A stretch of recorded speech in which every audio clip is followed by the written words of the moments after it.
Suscríbete a nuestro canal CBC Play y activa las notificaciones. Muy buenas, bienvenidos al banquillo, gracias por estar con nosotros. Hoy vamos a hablar de política y economía. Son dos temas fundamentales para el futuro de nuestro país. Nos acompaña el economista Efraín Díaz Arribillaga y quiero arrancar con este texto de una fundación de alto prestigio en el mundo, la Konrad Adenauer, una mirada a la economía social de mercado y sus recomendaciones para superar la crisis que nos está dejando la COVID-19 en nuestro país. En un año donde hay mucha actividad en estos meses que le restan por el tema de la economía y la política. ¿Qué está pasando en Honduras y qué nos depara el futuro con nuevas autoridades? Don Efraín, buenas noches. Buenas noches, gracias por invitarme. Bueno, qué bueno que es la economía y la política, ¿no? La ciencia económica nace precisamente como economía política, precisamente, ¿verdad? Porque son dos temas que están evidentemente muy relacionados. Voy a empezar por la parte política.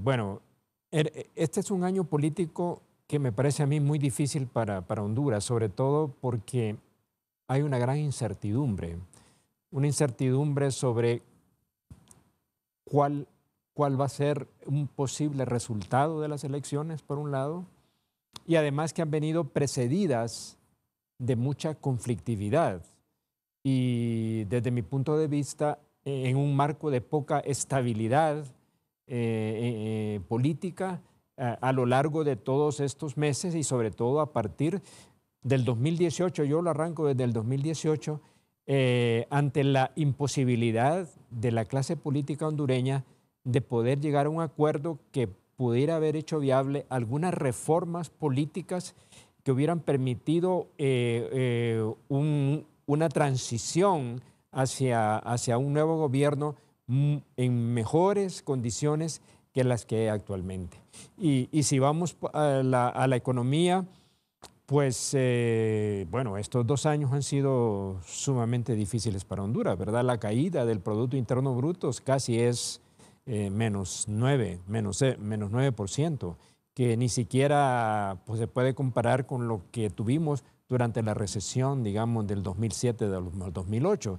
Entonces, esa caída del Producto Interno Bruto ha tenido un efecto muy grande en la generación de empleo. Bueno, de acuerdo al COEP, bueno, que usted sabe muy bien esa información, establecen que casi un 76% de la población laboral en el país tiene problemas o de subempleo o de desempleo.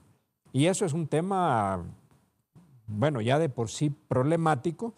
Y si usted lo ve por el lado de la inversión, teníamos en el 2009 una inversión que representaba el 35% del Producto Interno Bruto, ahora apenas estamos en un 22%. Y la inversión extranjera directa que tenemos ha bajado de tal manera que lo único que se tiene son la reinversión de utilidades, pero no la entrada de capitales nuevos.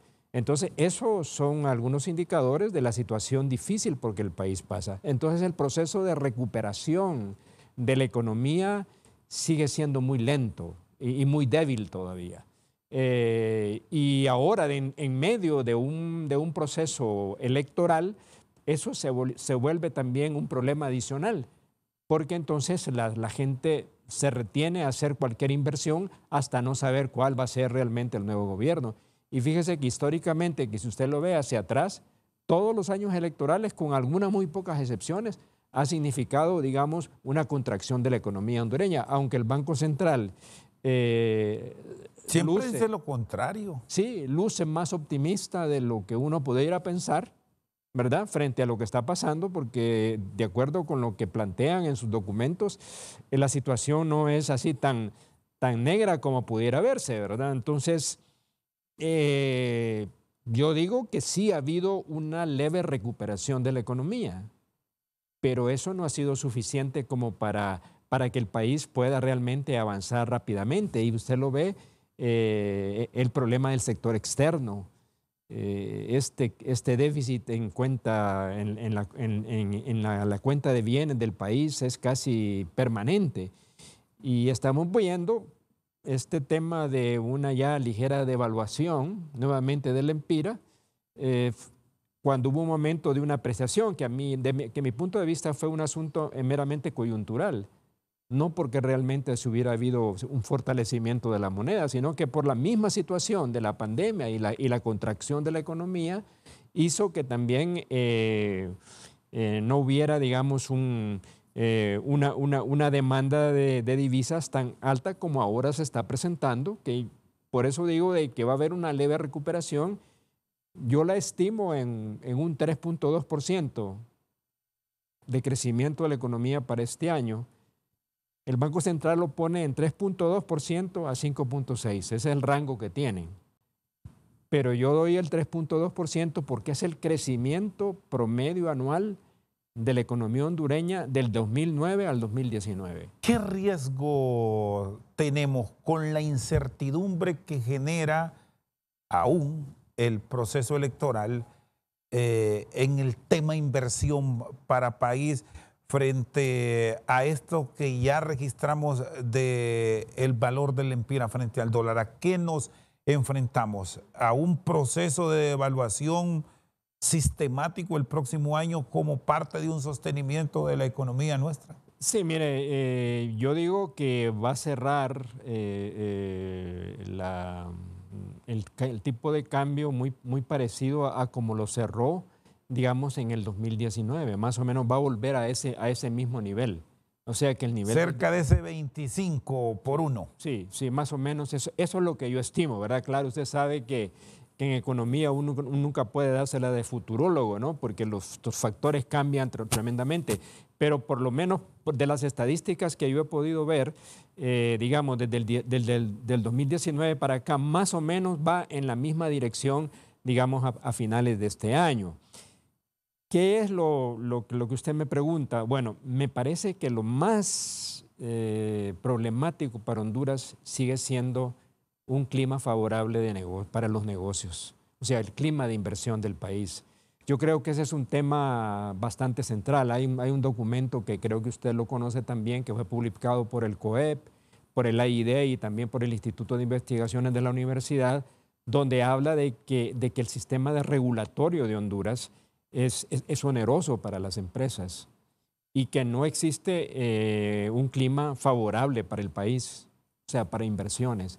Entonces creo que uno de los retos para mí del próximo gobierno es cómo generamos un ambiente favorable para la inversión. Y sobre todo y en ese libro, don Rosendo, yo en el artículo que señalo es que hay que hacer una reforma fundamental. Se habla mucho de la macroeconomía, ¿verdad? De que la macroeconomía está bien, que las reservas internacionales tenemos para 7, 8 meses de importación, lo cual es bueno, pero sin embargo hay un creciente desempleo, la gente está más empobrecida, los salarios no ajustan.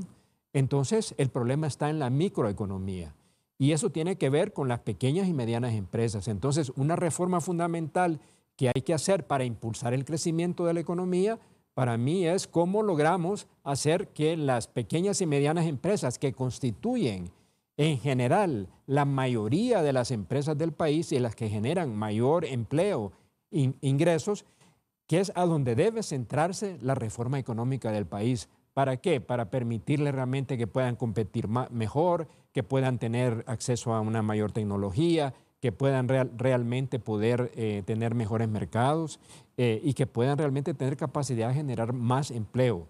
En otras palabras, eso es lo que yo creo que deberíamos apuntarlo a. O sea, ¿cómo generamos nuevos motores de crecimiento de la economía que hasta ahora con la pandemia y con estos fenómenos naturales prácticamente esos motores casi se han apagado y la economía no tiene suficiente capacidad con ese crecimiento que tiene para reducir la pobreza? Un gran reclamo de este sector, don Efraín, siempre ha sido el tema del financiamiento. Sí. Que no le llega y si en algún instante hay disponibilidad, se termina quedando entre los mismos. Sí. Bueno, mire, voy a decir algo que tal vez no pueda gustar, pero Yo sinceramente pienso que un país no puede avanzar si no hay una banca de desarrollo. Bueno, teníamos el Banco de Fomento, después tuvimos Banadesa, pero todos estos esfuerzos, pues al final desafortunadamente fracasaron.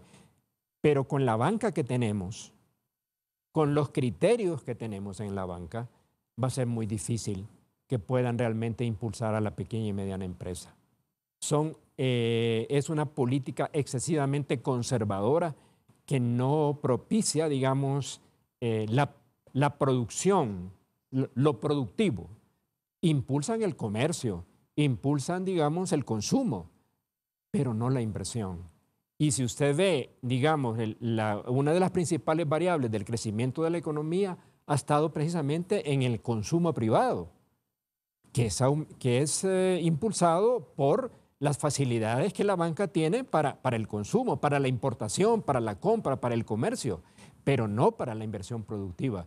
Y para mí ese es uno de los grandes problemas que hay para mí en la economía del país y del sistema bancario nacional. Y los programas, los proyectos que se han impulsado a través del pensamiento de Van Provi, ¿ha sido el ideal o es más de lo que siempre se ha ofrecido? Mire, hay algunas decisiones que se han tomado, como por ejemplo como el Fondo FIRSA, que me parece que ha sido una buena decisión. Que hay sectores, por cierto, que lo critican, incluso hasta hace la comparativo de Fondo FARSA.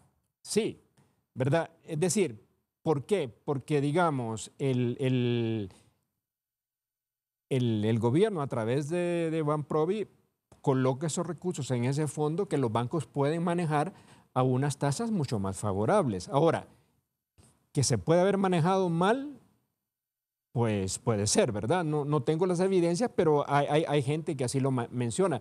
Pero también conozco de algunas experiencias que han sido buenas en términos de que la banca privada pueda realmente financiar en condiciones favorables al pequeño y al mediano productor y sobre todo en el campo, ¿verdad?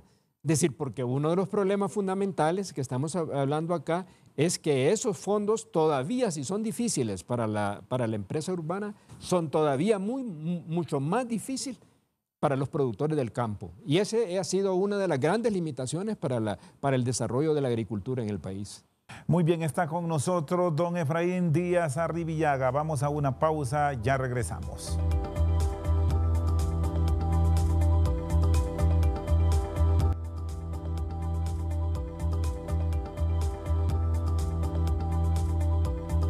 Seguimos al banquillo, está con nosotros don Efraín Díaz Arribillaga.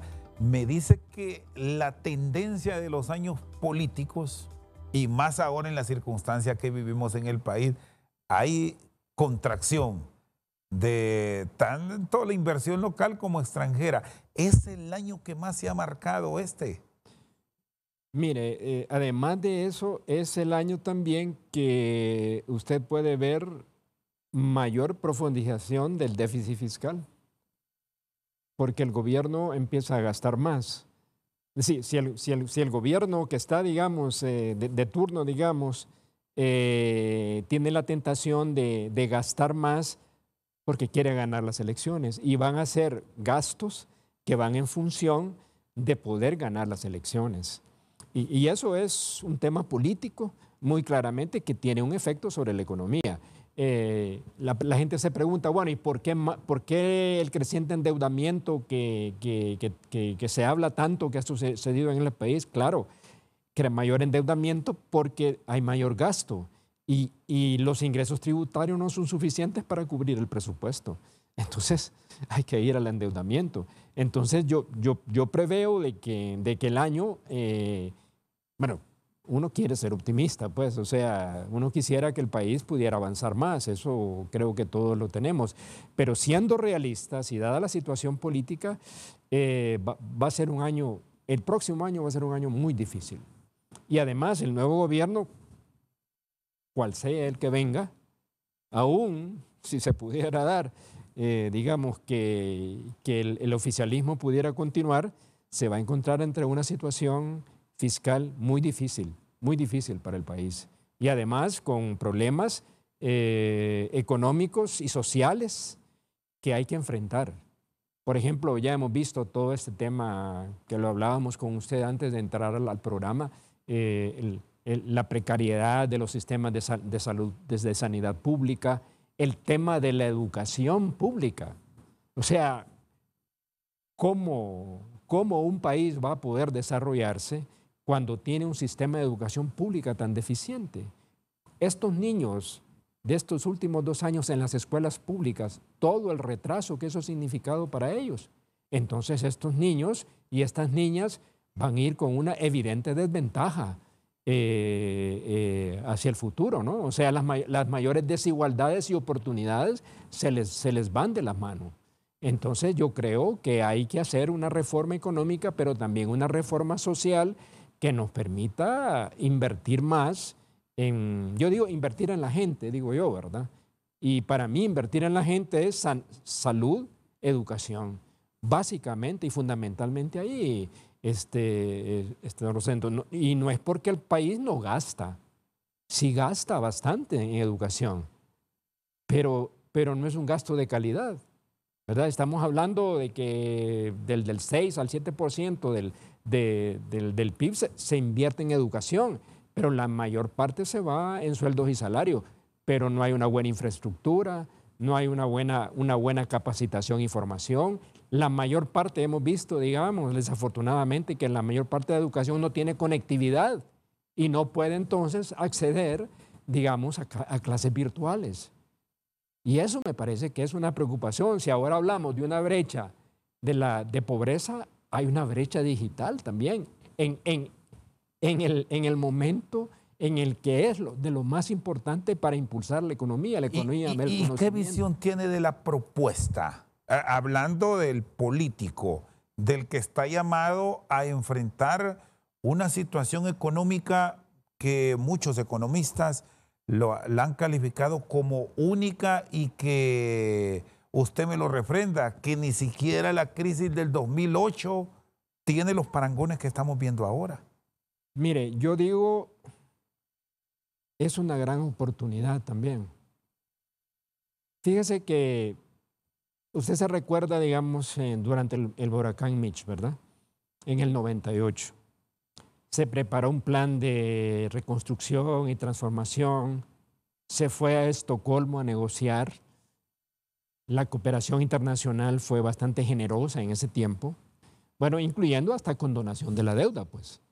Y durante esa condonación de la deuda fueron los años que mejor crecimiento de la economía tuvo. Casi una parte del gobierno de Maduro y una parte del gobierno de Mel Zelaya. Fueron los mejores años de crecimiento de la economía, porque también había una situación internacional favorable, entonces se creció, ¿verdad? Pero ahora es necesario, me parece, preparar un plan que yo le llamo de reconstrucción y transformación de la economía hondureña, con una visión de largo plazo. Eso debe ser para la base, y lo toco en ese trabajo que le digo a usted, la necesidad de un pacto social en Honduras. ¿Por qué le llamo de un pacto social? Porque es necesario empezar a generar un plan de visión del país de más largo plazo, no lo inmediato. Porque muchas veces, ya hablando a la gente de los políticos, solo ven el día en lo inmediato, pero no con una visión del país a más largo plazo. Entonces yo digo que dado a la situación de la pandemia, dada la situación de estas tormentas tropicales que nos afectaron, la vulnerabilidad que el país tiene, me parece importante que el próximo gobierno pueda, y bueno, ya el PNUD han estado trabajando en un plan que yo le agregaría a eso, en la necesidad de un plan de transformación que tome todos estos elementos que hemos hablado para que el país pueda dar lo que yo digo, el despegue. El país necesita un despegue y creo que quizás este es el momento del despegue. Frente a la crisis que vive el país, debemos proponer un nuevo modelo económico que permita darle crecimiento, desarrollo y sobre todo equidad a la mayor parte de la población. Y con lo dividido que está la sociedad, y el reflejo es el cuestionamiento entre los políticos de una oposición hacia el partido de gobierno. ¿Estamos, don Efraín, lo suficientemente maduros en el país para entrar en este plan de concertación por el país?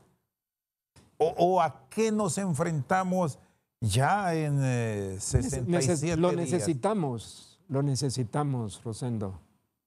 Yo digo que si no lo hacemos, yo por eso hablo de un pacto social ahí, un nuevo pacto social, una agenda mínima de gobierno, consensuada con la sociedad, y no solamente los políticos, sector privado, sectores sociales. ¿Por qué? Porque la nación es de todos, ¿no? El problema actual, y sobre todo del actual gobierno, es que nunca pudo forjar la unidad del país. Y me parece tan fundamental que el próximo gobierno lo que tiene que generar es un ambiente de confianza y credibilidad. Rosendo, hemos perdido la confianza y la credibilidad. El gobierno puede estar diciendo una cosa, pero la mayor parte de la gente no lo cree. Porque ha habido demasiado engaño, ha habido demasiada mentira. Entonces, tenemos que crear un ambiente que nos permita forjar la unidad del país para poder enfrentar lo que se nos viene enfrente. Y eso no lo va a poder hacer un solo gobierno.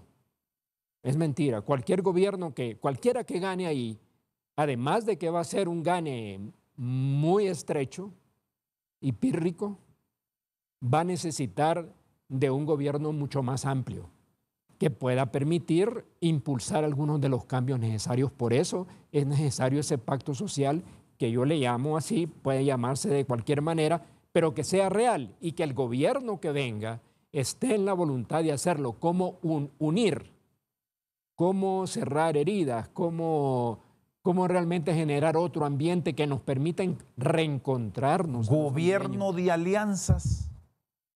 ¿Podríamos Sí. estar en ese escenario? Fíjese que a mí me parece que yo tengo la experiencia en Europa, ¿verdad? En Europa, bueno, y este tema de Alemania, usted lo ve como los gobiernos todos son de consensos, no son de mayoría de un partido, porque ningún partido tiene mayoría. Ejercicio que no ha sido una costumbre aquí en Honduras, porque más bien cuando se presentan estas oportunidades, ya sabemos cuál es el común denominador: bisagras, vendidos, acomodados, Sí. o el famoso sonar de las monedas.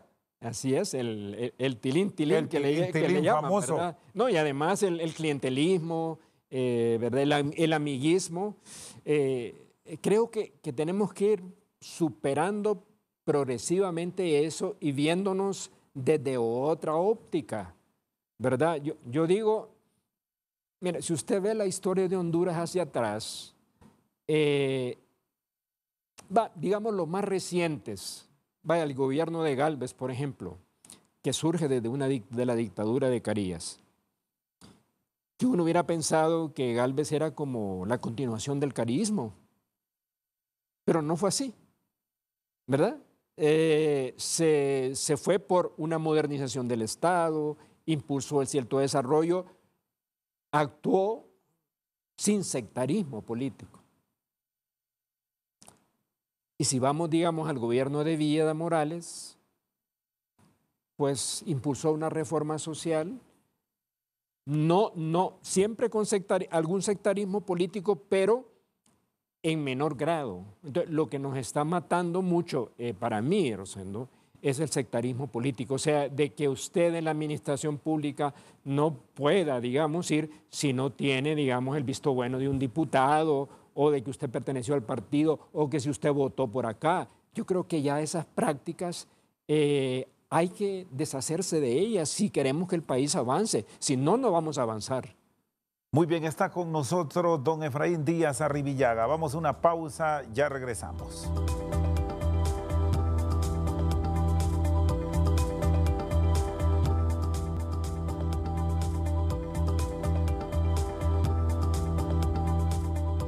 Sigue con nosotros al banquillo don Efraín Díaz Arribillaga. ¿Ve un gobierno a partir de enero próximo con integración de todos los partidos, o este es un concepto muy difícil para un presidente de X partido poner a quien le criticó en la campaña a administrar, por ejemplo, en un tema delicado que usted conoce, la hacienda pública? Bueno, es que las circunstancias van a ser tan difíciles, Rosendo, que es una opción que no pueden evitar. Yo creo que cualquiera que gane debe, al menos desde mi punto de vista, pensar en un nuevo liderazgo, pensar que el país está primero y está por encima de todo. Y que ha llegado el momento en que requiere otra mirada, pues, una mirada diferente. ¿Y cómo hacerle ver eso, usted que fue político por muchos años, al activismo? Porque la lucha, el respaldo es a cambio de sentirse ganador, triunfante y hasta la oportunidad laboral para ellos. Mire, una de las cosas que hay que evitar es el triunfalismo. Creerse de que lo ha ganado todo y a lo mejor no ha ganado nada. Porque entonces aquí lo que está de por medio es la nación. O sea, si lo vemos así, yo creo que el próximo presidente o presidenta, porque puede ser una mujer, ¿verdad? Tiene que haber la idea de un gobierno de unidad. No puede ser de otra manera. Fíjese que para mí uno de los grandes fracasos de la administración de Hernández Alvarado es su incapacidad en la pandemia de forjar la unidad de la nación para enfrentar la crisis y la incorporación de los distintos sectores, incluyendo los gobiernos locales, para poder enfrentar el tema de la crisis. Pero no lo logra hacer. ¿Por qué no lo logra hacer? Por una visión demasiado corta. Y aquí lo que tenemos que tener es visión de estadista, no una visión de un partido político determinado, ¿no? El país requiere un gobierno de unidad y lo hemos tenido, digamos, en algún sentido u otro, en otros momentos de la historia de Honduras. Pero, claro, no es que han sido abundantes, pero creo que ha privado la idea de que es bueno tener una representación más diversa de una sociedad que también que se ha vuelto más plural, más diversa, diferente, con diferentes actores.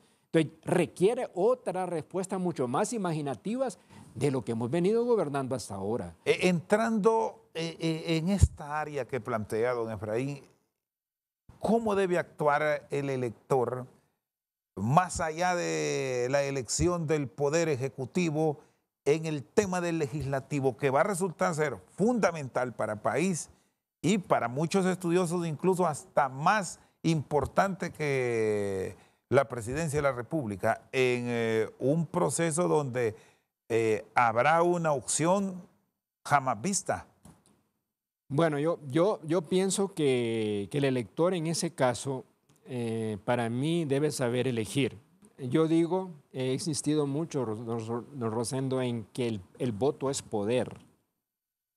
El ciudadano tiene en sus manos un poder que al votar no simplemente va a votar, sino que deja un poder porque alguien lo va a representar a él para gobernar. Y en el Congreso me parece que va a ser fundamental tener otro tipo de Congreso. Lamentablemente, debo decirlo acá, este Congreso ha sido uno, para mí, de los más desastrosos que ha habido en Honduras. Yo fui diputado 2 periodos y realmente creo que las actuaciones de los políticos tenían un poco más de seriedad y más de pensamiento del país y capaces de poder llegar a acuerdos, ¿verdad? Y eso es lo que no tenemos ahora, la incapacidad de poder llegar a acuerdos porque son un montón de cosas que nos dividen. Yo me pregunto, Rosendo, viviendo en Europa, con 2 guerras, ser capaces esos países de poder entenderse y juntarse. Yo creo que no, los problemas que hay en Honduras no son del tamaño aquel que no va a ser posible que no nos podamos poner de acuerdo, por ejemplo, en la necesidad de una reforma social, por ejemplo, en el tema de la salud, en el tema de la educación, o una reforma en el tema ambiental, o una reforma o las reformas políticas básicas que nunca han querido hacer. ¿Y por qué costará tanto entenderse a estas sociedades que parece ser una tendencia en muchos países de Latinoamérica? Sí. Y usted me ponía este ejemplo, la reforma política electoral para tener lo más cercano. Una cosa fue el compromiso ante las Naciones Unidas, pero otra es la que se discutió a nivel de la Cámara. Sí, porque es que la concepción todavía de la política tradicional sigue siendo ver al gobierno como botín, ¿verdad? O sea, cuando yo gano una guerra, ¿verdad? Entonces yo agarro todo lo que pueda agarrar. Y yo creo que ya el país ya llegó a un punto en que ya no puede seguir así. O sea, si no tenemos otra visión diferente, corremos el riesgo de que el país todavía involucione mucho más de lo que hemos involucionado hasta ahora. Fíjese usted la falta de independencia de los poderes del Estado. Yo siempre repito una y otra vez que un país que no tiene un poder judicial independiente no funciona. O sea, el poder judicial tiene que ser independiente. Y fíjese que yo soy, y lo he repetido varias veces, es cierto, los magistrados pertenecen a X, Y partido, está bien. Eso no es malo, no es criticable, creo. Yo no sé si usted está de acuerdo conmigo. Pero cuando ya tienen la investidura de magistrados de la Corte Suprema o del Tribunal Superior de Cuentas o del Ministerio Público, tienen que actuar con independencia en función de la investidura que les han dado. Es una investidura que es de tipo nacional. O sea, ahí ya soy un magistrado de la Corte Suprema de Justicia, no soy del Partido Nacional o del Partido Liberal o del Libre o de cualquier otra denominación política. Entonces, tenemos entonces que tomar conciencia de que es un tema también de ética pública, que el país requiere un cambio. O sea, no vamos a poder cambiar el país si todas estas cosas que estamos discutiendo con usted esta noche no cambian. O sea, si las conductas no cambian, las actitudes no cambian, si no soy capaz de sentarme con aquel y poder hacer el esfuerzo de llegar a un acuerdo, bueno, tengo que ceder en algo para poder llegar a un acuerdo. De otra manera es muy difícil hacerlo. Entonces yo por eso digo que es necesario ese pacto para Honduras. O sea, que establezca las bases de una agenda mínima de país que permita establecer las bases de la transformación que Honduras necesita en la próxima década. Y en esta oportunidad vierte que estos controles van a funcionar, porque ya me planteaba de que muchos llegan por aprovecharse del erario, pero hay entes que se han creado para establecer justamente revisiones frecuentes. ¿Van a tener ese espacio o no? Podemos citar para el caso un ente puntual, la Unidad de Política Limpia, en un afán de construir transparencia en el proceso. ¿Está en la ruta de cumplir o no? No, no creo. ¿Por qué? Es por lo mismo que yo le decía. A mí me parece que la idea es correcta, pero lo que pasa es que casi todos estos son nombrados por los partidos políticos y esas personas que están ahí, como los magistrados que están allá, sienten que su lealtad es al partido y no a la institución para la que fueron nombrados. Y es que es otra visión diferente, ¿verdad? Entonces, eso es lo que hace falta en Honduras. Me parece que la independencia solo se construye cuando usted, en lo personal, se siente con la libertad. Así como cuando usted me preguntó, el votante, ¿cómo elige? ¿En libertad o está condicionado ese voto? Yo digo, no, vota en libertad. Pues también igualmente el que es magistrado vota en libertad. Y usted lo ve, por ejemplo, en Estados Unidos, hay veces los magistrados han votado, aún nombrados por el señor Trump, votaron en contra de lo que él quería que sucediera. ¿Por qué? Porque encima de ellos estaba la Constitución y las leyes. Y eso es lo que nos hace falta en el país. Esa idea de que antes que personas están las instituciones y está también antes la Constitución y las leyes del país. Yo creo que es el cambio, Rosendo, que tenemos que dar. Mire, yo sigo siendo todavía optimista y todavía tengo la esperanza de que no todo está terminado en el país y que esta crisis debe ofrecernos una oportunidad de cambiar. Ojalá que tengamos la visión del futuro para ver la Honduras que todos queremos y sobre todo pensando en esas nuevas generaciones que vienen. Muy bien, está con nosotros el economista Efraín Díaz Arribillaga. Vamos a una pausa, ya regresamos.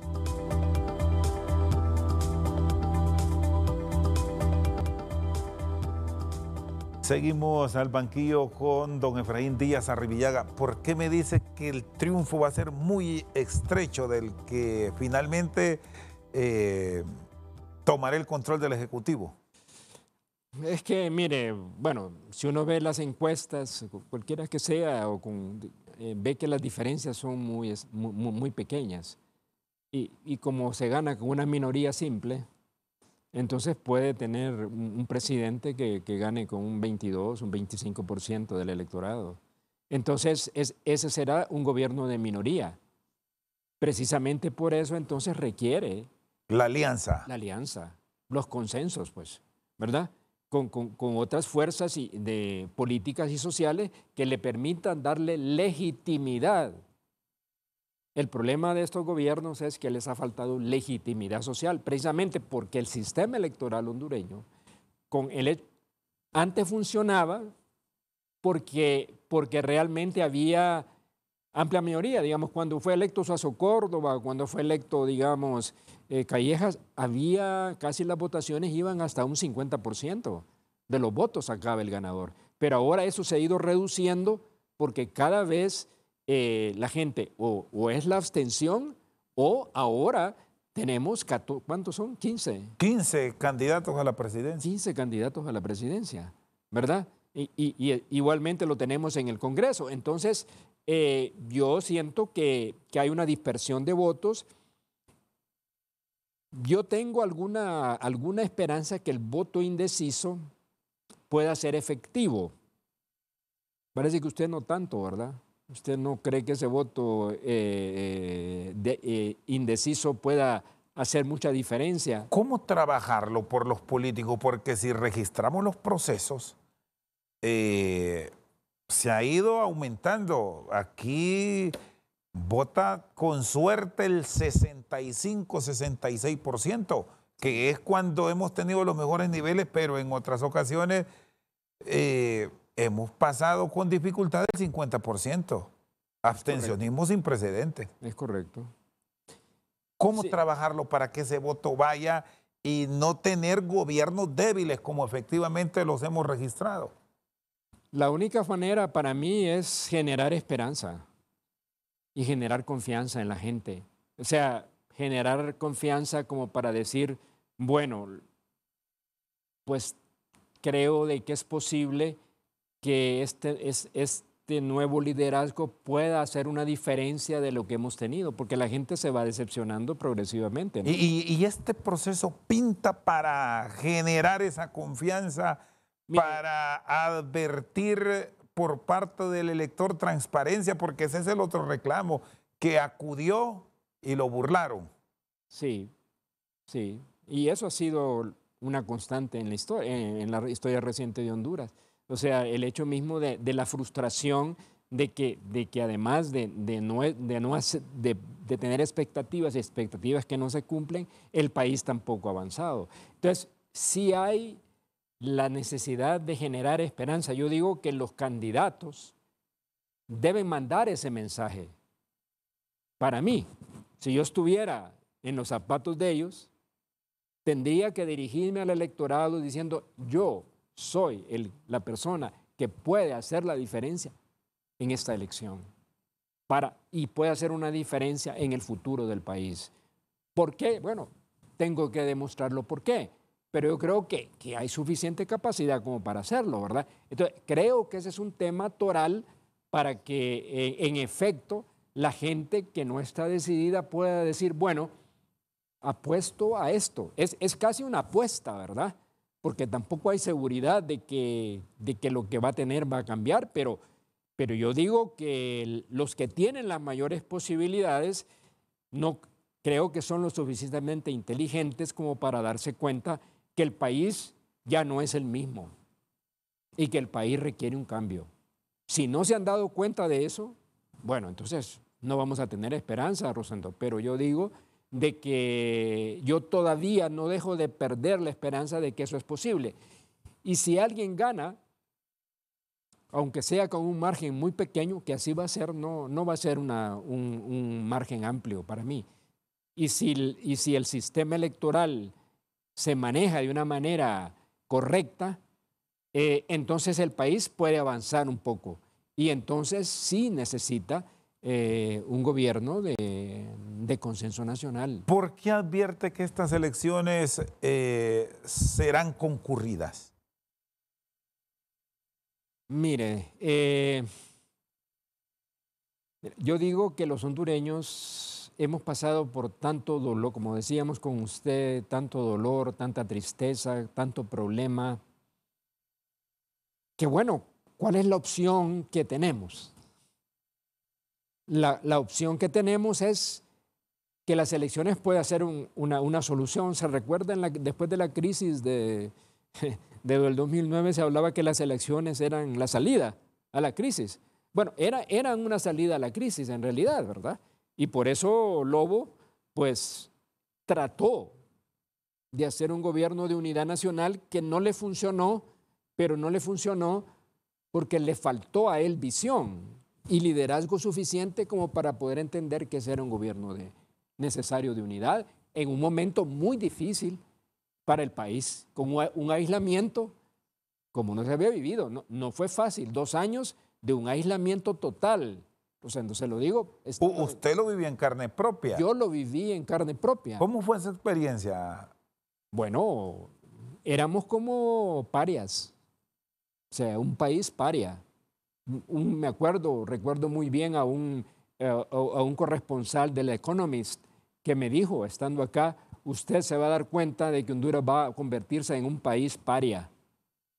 Y me pude dar cuenta que sí, sobre todo con los países de América Latina y con otros países que nos veían con enorme desconfianza, ¿verdad?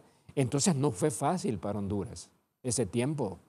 Fue un tiempo muy difícil. 2 años de rechazo. Total. Cierre total. Cierre total. ¿Verdad? En Alemania, afortunadamente, el gobierno de la señora Merkel, pues, tenían apertura suficiente, ¿verdad? Pero no los demás partidos, digamos, en el Parlamento alemán. Era difícil, digamos, conseguir y hablar con alguien de la oposición. Porque si el gobierno de Lobo era la prolongación del golpe de Estado. Esa era la personificación, esa era la idea, ¿verdad? Entonces, no logramos superar totalmente eso, la división, como usted señalaba, no la logramos superar precisamente porque ese esfuerzo de unidad no fue consolidado. Y entonces entramos en una década de los gobiernos de Hernández Alvarado en el cual se profundizó la división y el sectarismo. Entonces, tenemos que superar esa etapa hacia una etapa de unidad. El país solo puede construirse en unidad, no puede ser de otra manera. Y si no hay esa capacidad de construir la unidad, el gobierno de partido, para mí, no es viable. Con un censo electoral que se ha entregado en las últimas horas de aproximadamente 5.361.000 hondureños, habrá unas ligeras modificaciones por inhabilidades. ¿Con cuánto se debe sentir satisfecho el ciudadano de país como sociedad de que acudan a las urnas? Nunca van todos, estamos claros, en ningún país del mundo. Pues fíjese que el más concurrido fue en las elecciones del 81, el 80% fue a votar. Y ahora hemos descendido casi a un 50%. Bueno, yo diría que votar a un 60% estaríamos, para mí, dadas las actuales circunstancias del país, sería bueno para Honduras. Reafirmar y además, si hay el temor del fraude, que existe, porque existe, entre más afluencia a las urnas hay, se disminuye las posibilidades de la influencia del fraude en el resultado final electoral. Yo digo que para mí ese tiene que ser también un pensamiento que debemos tener, porque yo también tengo esa misma duda, se lo quiero decir a usted y a los que nos están viendo, que también tengo esa duda. Pero quiero creer de que todavía es posible que el país funcione, pues. Y para eso estamos, para poder hacerlo que funcione. Y eso solo va a funcionar con un gobierno responsable que deje el sectarismo hacia un lado y diga no va a tener la suficiente fuerza ni la legitimidad para gobernar con el porcentaje de votos que va a recibir, que no va a ser las cantidades que se presentaron en el pasado, ¿verdad? Si se llega a 1/3 de los votos, pues ya sería lo que llaman el voto duro, pero inclusive ese voto duro puede ser que no sea tan duro ahora, ¿verdad? Dadas las circunstancias en las que el país está viviendo. Así es que creo que es otro el panorama que estamos viviendo en Honduras, Rosendo. Yo digo, ¿verdad? Es bueno en un sentido porque nos ofrece oportunidades. Es una amenaza porque si seguimos el mismo camino, el país puede ir al fracaso. Y eso es lo que tenemos los hondureños que evitar, que el país fracase. Yo lo he dicho una y otra vez y ojalá que los que nos están viendo esta noche hagámonos esa reflexión que el país es nuestro y la responsabilidad de si Honduras será buena o no es nuestra únicamente. No va a ser ni la comunidad internacional ni la embajada de Estados Unidos, sino que somos nosotros los que tenemos que construir nuestro país. Nadie más lo va a poder hacer. Don Efraín, le agradezco por su tiempo, gracias muy amable. A usted. No, gracias por invitarme y poder compartir estas ideas con usted y por supuesto con el auditorio que tiene su programa. Muchas gracias. Don Efraín Díaz Arribillaga con nosotros esta noche al banquillo. Por su sintonía, muchas gracias.